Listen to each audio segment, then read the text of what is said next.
Welcome back, everybody. Thanks for joining me. It's been a long time, probably nearly 9 months, Laura, since it's been a long time. Hello, everybody. Got together for a video. It's good to be back.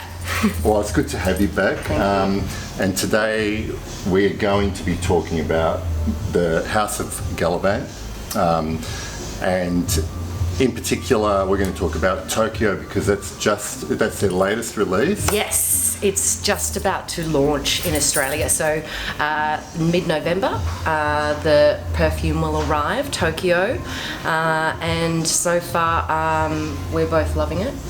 I'm actually enjoying it a lot because it's already available in Europe. Yes. It's been released in most of the other world. places, and we're just so far away. We have to wait. We have to wait because it takes so long to get here.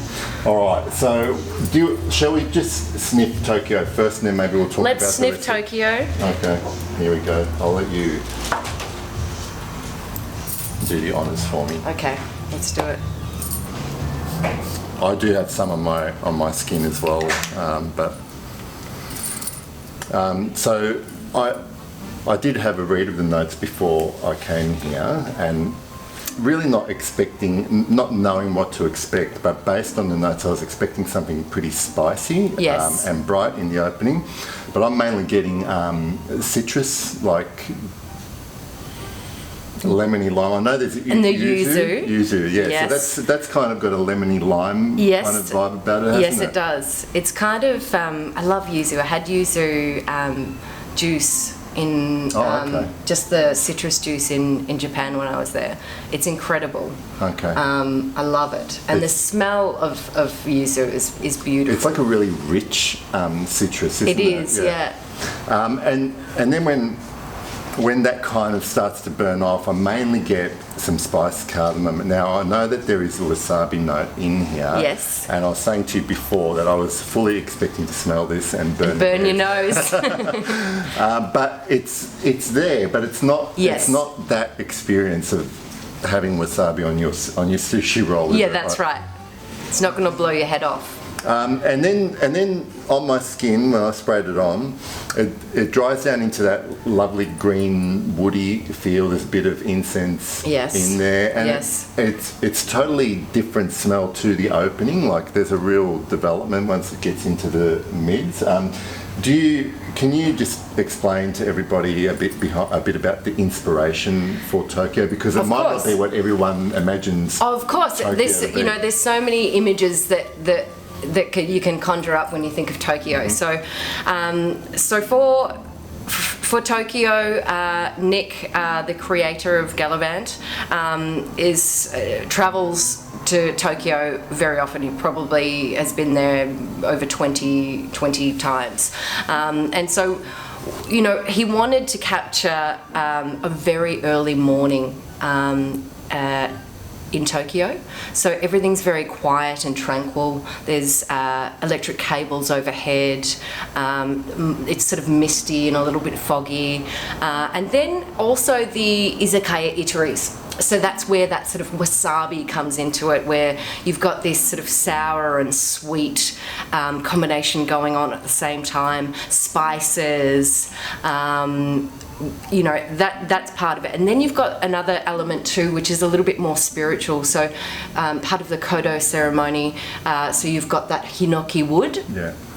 And also some incense as well. I've never been to Tokyo, and when I smell that woody note, the hinoki, which starts to come through once it hits the skin. Yeah, and it does make you think of those temples, those like archetypal Japanese temples, even though I've never been in one or experienced one, but obviously because of pop culture and what you might see in the media, that's what you imagine. And I really like the fact, and I mentioned this to you earlier, I really like the fact that the vision for the scent, and probably the same with all the others, is it's capturing a different side of the city than what people because you think imagine. Of this, it's a juxtaposition compared with this neon light and energy that you definitely relate to Tokyo. Yeah.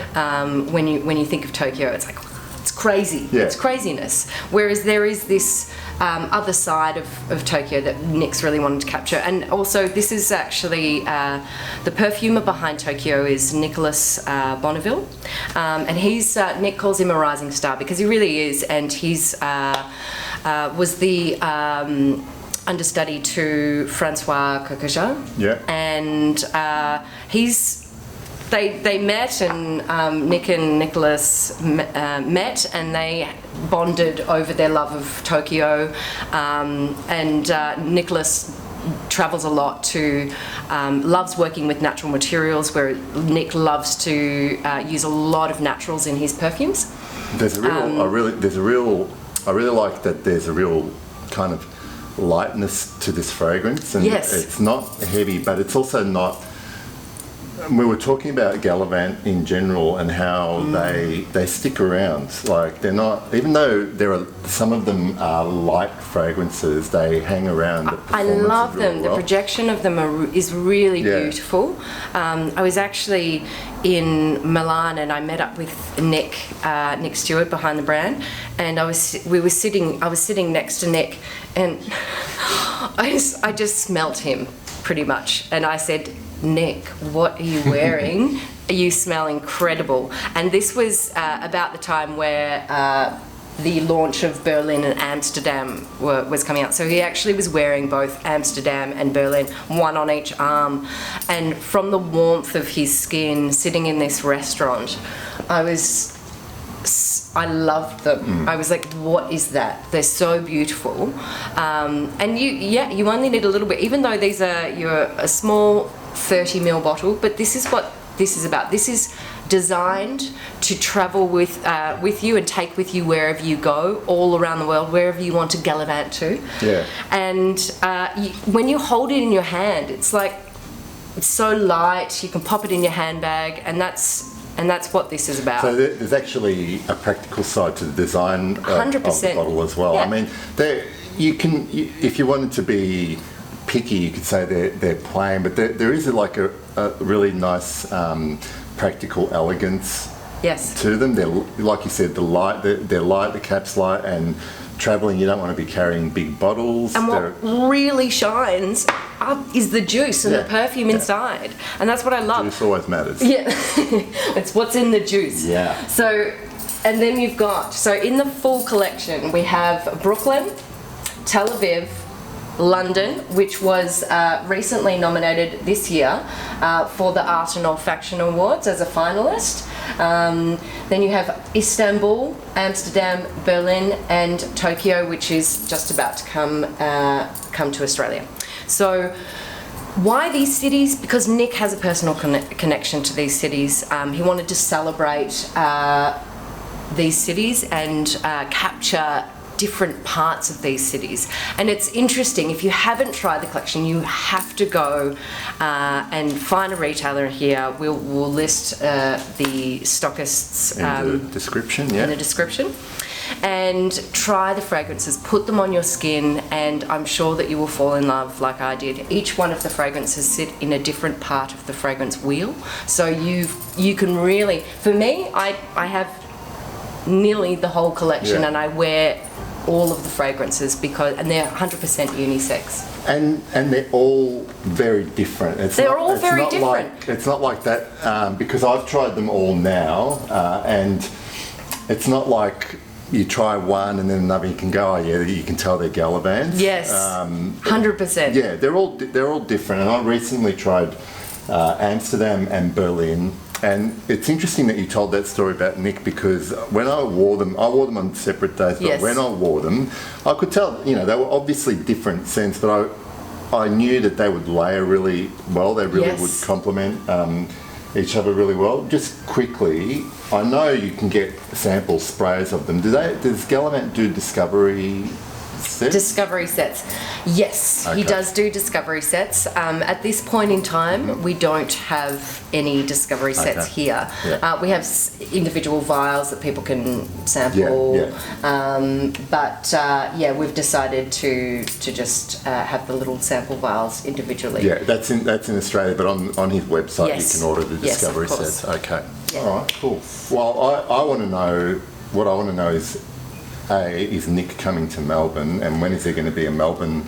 I know. Hopefully, Nick, please come to Australia, and we'd love to have you. And we'll do a video with him as well. Yeah, we'll do a video with you. I am really liking Tokyo, and it seems like a scent you could wear all year round. All year round, yes. Probably like a lot of them. Yeah. Even though Brooklyn is the one I love.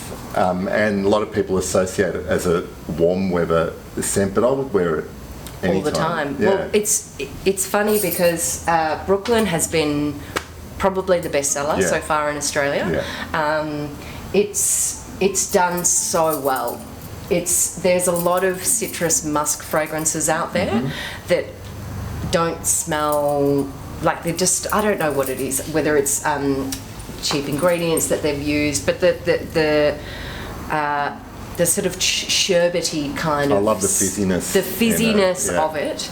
And you really, as soon as you spray it, you get this fresh lemon and orange juice, which you can actually pick that up as soon as you spray it. And that's, and we call that the intellectual fizz. So it's, inspired by, going to an early work meeting, fresh air, walking across the Brooklyn Bridge. Well, that's the thing. That's the thing, that it's called Brooklyn, and when this first came out and I smelled it, I thought, what's it got to do with Brooklyn? But it does take a bit of abstraction in your thinking about it, but it does, when you do wear it and you imagine that kind of scenario, totally makes sense. Yeah. So what does he say? Energetic, early summer breezes, freshly squeezed orange juice, a lazy afternoon in the sun, flowers in the grass, warmth on the skin. Yeah. Beautiful.